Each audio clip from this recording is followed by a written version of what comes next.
అలానే విశేషరావు. అమెరికా రాజ్యాంగం ప్రకారం 2 సందర్భాల్లో మాత్రమే, వరుసగా 2 సార్లు మాత్రమే అత్యధికంగా ఎన్నిక కావడానికి అవకాశం ఉంది. 2కి మించి ఎక్కువ సార్లు అధికారం చేజిక్కొచ్చేటువంటి అవకాశం లేదు, అమెరికా అధ్యక్షుడు కావడానికి అవకాశం లేదు. కానీ ట్రంప్ మొదటిసారి అయ్యాడు అమెరికా అధ్యక్షుడిగా, మళ్ళా గ్యాప్ వచ్చింది, తర్వాత మళ్ళీ ఇప్పుడు 2వసారి అధ్యక్షుడు అయ్యారు. కానీ మళ్ళా ఆయన అమెరికా అధ్యక్షుడు కావాలి అని చెప్పి ఉద్దేశంతో అమెరికా రాజ్యాంగాన్ని మార్చేసేటువంటి ఒక అమెండ్మెంట్ తీసుకురావడానికి ప్రయత్నం చేశాడు. దాన్ని నిరసిస్తూ నో కింగ్స్ అనేటువంటి నినాదంతో అమెరికా మొత్తం అట్టుడిగిపోయింది ట్రంప్కి వ్యతిరేకంగా. కేవలం అమెరికానే కాదు, యూరోప్ దేశాల్లో, ఆఫ్రికా దేశాల్లో, ఐరోపా దేశాల్లో మొత్తం అన్నిటిలో కూడా మీకు ట్రంప్కి వ్యతిరేకమైనటువంటి నినాదాలతోటి హోరెత్తించారు. నో కింగ్స్ అనేటువంటి నినాదంతో. అంటే ప్రజాస్వామ్యంలో ఉన్నాం, రాచరిక పరిపాలన మాకొద్దు, రాచరికం మాకు అవసరం లేదనేటువంటి నినాదాలని వినిపిస్తూ పెద్ద ఎత్తున ప్రపంచవ్యాప్తంగా నిరసన కార్యక్రమాలు చేశారు ట్రంప్కి వ్యతిరేకంగా. గతంలో ఎప్పుడు కూడా అమెరికా అధ్యక్షుడికి ఇంత వ్యతిరేకంగా ప్రపంచం మొత్తం నినాదాలు చేసినటువంటి సందర్భాలు లేవు. పైగా అమెరికాలో ఉన్న 50 రాష్ట్రాల్లో కొన్ని వేల మంది బయటకు వచ్చేసి ట్రంప్ని వ్యతిరేకించారు, ట్రంప్ విధానాలని వ్యతిరేకించారు, ట్రంప్ చేసేటువంటి రాజ్యాంగ సవరణ ప్రయత్నాన్ని అడ్డుకునేలాగా వాళ్ళు హోరెత్తించారు నినాదాలని. సరిగ్గా ఇదే సమయంలో ట్రంప్ హత్యకు కుట్ర అనేటువంటిది బయటకు వచ్చింది. ఇది నిజమేనా అంటే అమెరికా FBI నిజమే అని చెప్పి ధృవీకరిస్తుంది. ఆయన వాడేటువంటి ఎయిర్ ఫోర్స్ 1 విమానం అది పార్క్ చేసేటువంటి కొద్ది దూరంలోనే, 200 గజాల దూరంలోనే ఒక చెట్టు మీద ఒక గూడు కట్టుకొని ఉన్నారు. ఆ గూట్లో నుంచి స్నైపర్ని పేల్చేయడం ద్వారా, స్నైపర్ ద్వారా ట్రంప్ని కాల్చేయాలనేటువంటి రెక్కి నిర్వహించారనేది FBI చెప్తుంది. కాకపోతే ఇది కేవలం ఈ నో కింగ్స్ ఉద్యమాన్ని, నో కింగ్స్ వ్యతిరేకతని డైవర్ట్ చేయడానికే ట్రంప్ హత్య అనేటువంటిది అన్ని తెర మీదకి తీసుకొచ్చింది FBI అనేటువంటి వాదన కూడా అంతర్జాతీయ సమాజంలో వినిపిస్తుంది. అసలు ఇలాంటి పరిస్థితి ఎందుకు వచ్చింది? 2 సార్లు మాత్రమే అమెరికా అధ్యక్షుడిగా ఉండడానికి అర్హత రాజ్యాంగం ప్రకారం. కానీ దాన్ని అమెండ్మెంట్ చేయాలనేటువంటి ఆలోచన ట్రంప్కి ఎప్పుడో వచ్చింది. అందుకే ఆ గతంలో కూడా చెప్పాడు ఆయన, మళ్ళీ 3వసారి కూడా నేనే అమెరికా అధ్యక్షుడిని అవుతాను అని చెప్పి చెప్పారు. ఎలా అవుతాడు అనే దాని మీద పెద్ద చర్చ జరిగింది. ఇప్పుడున్నటువంటి ఉపాధ్యక్షుడిని తాత్కాలికంగా పెట్టి మళ్ళా ఆయన కావచ్చు, దానికి సంబంధించిన ప్రొవిజన్ ఉందని చెప్పి ఒకటి వినిపిస్తుంది. కానీ అమెరికా రాజ్యాంగాన్ని అమెండ్మెంట్ చేయాలి అనేటువంటి ఆలోచన ట్రంప్ చేస్తూ ఏ విధంగా అయితే అధ్యక్ష పదవిలో ఉన్నారో జిన్పింగ్ లాంటి వాళ్ళు, లేదంటే ఉత్తర కొరియా అధ్యక్షుడు ఉన్నాడు కదా, ఉత్తర కొరియా అధ్యక్షుడి మాదిరిగా చేసుకోవాలి, అమెరికా అధ్యక్షుడిగా పదిలంగా ఉండాలి అనేటువంటి ఒక ఆలోచన ట్రంప్ చేస్తున్నాడు అనేది ఇప్పుడు అమెరికా ప్రజలు చెప్తున్నారు. అందుకే నిరసనలు వ్యక్తం చేస్తున్నారు. అమెరికా అధ్యక్షుడిగా ట్రంప్ అయినప్పటి నుంచి కూడా ఆయన మీద వ్యతిరేకత జరుగుతుంది. ఆయన అధ్యక్ష పదవులు స్వీకరించిన తర్వాత 40 రోజులు చేసినటువంటి సర్వేలోనే భారీగా ఆయన గ్రాఫ్ పడిపోయింది. గతంలో ఎప్పుడు ఏ అమెరికా అధ్యక్షుడికి అంత గ్రాఫ్ పడిపోలేదు. ప్రజల నుంచి వ్యతిరేకత భారీ స్థాయిలో ఉంది అని చెప్పి సర్వేల్లో తేలింది. అయినప్పటికీ ఆయన తగ్గలేదు. అమెరికా ఫస్ట్,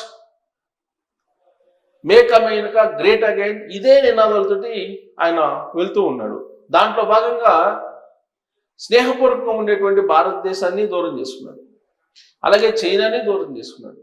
ప్రపంచవ్యాప్తంగా అన్ని దేశాలతోటి ఆయన శత్రుత్వం పెట్టుకుంటున్నాడు, మిత్ర దేశాలతో శత్రుత్వం పెట్టుకుంటున్నాడు, అలాగే శత్రు దేశాలకి ఇంకో మరింత శత్రువు అవుతున్నారు. కెనడాను ఆక్రమిస్తానన్నాడు, మెక్సికో దానికి గోడ కట్టేస్తానన్నాడు. ఇలాంటివన్నీ కూడా వివాదాస్పదమైనటువంటి అంశాలు, వివాదాస్పదమైన కామెంట్లు, అలాగే వివాదాస్పదమైనటువంటి విధానాలు తీసుకున్నారు. మామూలుగా అమెరికాకు ఒక పేరుంది, ల్యాండ్ ఆఫ్ ఆపర్చునిటీ అనేటువంటి పేరుంది. ఎవరైనా సరే ప్రపంచంలో ఉండేటువంటి వాళ్ళు అక్కడికి వెళ్ళి బతకచ్చు అనేటువంటి ఒక అభిప్రాయం, సదాభిప్రాయం అమెరికా మీద ఉంది. దాన్ని ట్రంప్ అధ్యక్షుడు అయిన తర్వాత చిన్న భిన్నం చేసేసాడు. అక్కడ ఉండేటువంటి ఇమ్మిగ్రెంట్స్, విదేశీయులు ఎవరైతే ఉన్నారో వాళ్ళని తిరిగి పంపించేసాలి ఇల్లీగల్ ఇమ్మిగ్రెంట్స్ అనేటువంటి ఒక నినాదం తీసుకొని తొలి రోజుల్లోనే ప్రత్యేక విమానాల్లో ఆయా దేశాలకు కాళ్ళు చేతులు కట్టేసి పంపించేసి ఇల్లీగల్ ఇమ్మిగ్రెంట్స్ చాలా మంది, ఇంకా చాలా మంది అక్కడ ఉన్నారు, ఇంకా కొన్ని కోట్ల మంది అక్కడ ఉన్నారు. వాళ్ళని అమెరికా నుంచి బయటికి పంపించాలనే ఉద్దేశంతో ఎక్కువగా విదేశీయులు ఎవరున్నారు అమెరికాలో అంటే ఇండియన్స్ ఉన్నారు, ఆ తర్వాత చైనీస్ ఉన్నారు. ఇలా కౌంట్ చేసుకున్న తర్వాత ఫస్ట్ ఇండియన్స్ మీద టార్గెట్ చేశారు, ఎన్ఆర్ఐల మీద టార్గెట్ చేశారు, భారతీయుల మీద టార్గెట్ చేసి వీలున్నంత వరకు వాళ్ళని రెస్ట్రిక్షన్ చేసేటువంటి ప్రయత్నం చేశారు. అసలు జన్మతః పౌరసత్వం లేదని చెప్పి ఒక ఎగ్జిక్యూటివ్ ఆర్డర్ ఇచ్చారు. అలాగే H1B వీసాల మీద ఒక ఎగ్జిక్యూటివ్ ఆర్డర్ ఇచ్చారు, H4 వీసాల మీద ఒక ఎగ్జిక్యూటివ్ ఆర్డర్ ఇచ్చారు. ఇలా రకరకాలుగా ఇచ్చారు. సోషల్ మీడియాలో పోస్టులు పెట్టేటువంటి వాళ్ళ మీద నిఘా పెట్టారు. పాలస్తీనులకి అనుకూలంగా మాట్లాడే వాళ్ళు ఎవరైనా ఉంటే వాళ్ళని గెంటేయండి అమెరికా నుంచి ఒక నినాదం తీసుకొచ్చారు. ఇలా రకరకాలుగా అనేక రకాలుగా సంచలన నిర్ణయాలు అనేకం తీసుకున్నారు. అలాగే రెమిటెన్స్ అంటే అమెరికా నుంచి ఇండియాకి డబ్బులు పంపిస్తే ట్యాక్స్ పెంచడం, ఇలాంటి నిర్ణయాలు అనేకం తీసుకున్నాయి. దాదాపుగా 100 ఎగ్జిక్యూటివ్ ఆర్డర్స్ ఇచ్చారు. ఇవన్నీ ఇప్పుడు కోర్టులో ఉన్నాయి. కోర్టులో ఇప్పుడు H4 వీసా మీద 10 ఏళ్ల పాటు పోరాడి, అంటే ట్రంప్ మొదటిసారి అమెరికా అధ్యక్షుడు అయినప్పుడు దాని మీద కోర్టుకు వేస్తే రీసెంట్గా H4 వీసాలు ఉన్నటువంటి వాళ్ళు వర్క్ చేసుకోవచ్చు, డిపెండెంట్ వీసాలు అవి, సో వాళ్ళు వర్క్ చేసుకోవచ్చు అని చెప్పి కోర్టులు ఇచ్చాయి. దాంతో ఆయన ఎగ్జిక్యూటివ్ ఆర్డర్ అటకెక్కింది. ఇక జన్మతః పౌరసత్వం ఇప్పుడు ప్రజెంట్ అది కూడా కోర్టులో ఉంది. ఇక ఇల్లీగల్ ఇమ్మిగ్రెంట్స్ అనే దాని మీద రకరకాలుగా మార్పులు చేస్తూ ఎగ్జిక్యూటివ్ ఆర్డర్స్ ఇచ్చారు. అవన్నీ కూడా కోర్టులో ఉన్నాయి. ఇలా అనేకమైనటువంటి వివాదాస్పదమైన అంశాలతో పాటు భారతదేశాన్ని టార్గెట్ చేశారు. భారతదేశం మీద ట్యాక్సెస్ పెంచడం కారణంగా అమెరికాలో ద్రవ్యోల్బణం పెరుగుతుంది. అమెరికాలో అక్కడ ఉండేటువంటి పౌరుల పరిస్థితి ఏంటనేది అర్థం కావట్లేదు. ఇదంతా ఒక ఎత్తు అయితే ఆయన తీసుకున్న నిర్ణయం కారణంగా అమెరికా షట్డౌన్లో ఉంది గత కొన్ని రోజులుగా. ఈ కారణంగా అమెరికాలో అమెరికా సైన్యానికి తినటానికి తిండి లేక ఫుడ్ బ్యాంకులను ఆశ్రయిస్తున్నాయి. ఇప్పుడు అది సోషల్ మీడియాలో ప్రపంచవ్యాప్తంగా వైరల్ అవుతుంది. అమెరికా సైన్యం ఫుడ్ బ్యాంక్కి వెళ్తుంది అని అంటే ఏ స్థాయిలో అక్కడ పరిస్థితి ఉందో అర్థం చేసుకోవచ్చు. సాధారణంగా అమెరికాలో ఫుడ్ బ్యాంక్స్ అని ఉంటాయి. అంటే మనకి ఇప్పుడు ఏ విధంగా అయితే అన్న క్యాంటీన్లో ఉన్నాయో అదే తరహాలో ఫుడ్ బ్యాంకులు అనేది ఉంటాయి. ఆ ఫుడ్ బ్యాంకులకి ఎవరైనా వెళ్ళొచ్చు, మీరు వెళ్ళి తినొచ్చు ఫుడ్ బ్యాంకుల్ని. కాకపోతే ముందే నమోదు చేసుకోవాలి. నమోదు చేసుకొని దానికి అర్హత సాధించిన తర్వాత వెళ్ళాలి. ఇప్పుడు అమెరికా సైన్యం కొన్ని చోట్ల ఫుడ్ బ్యాంక్కి వెళ్ళి ఫుడ్ కోసం నుంచుంటున్నట్టు పరిస్థితి. దీనికి కారణం ఏంటంటే అమెరికా సైన్యానికి కూడా నిధులు రావట్లేదు. కారణం ఏంటి?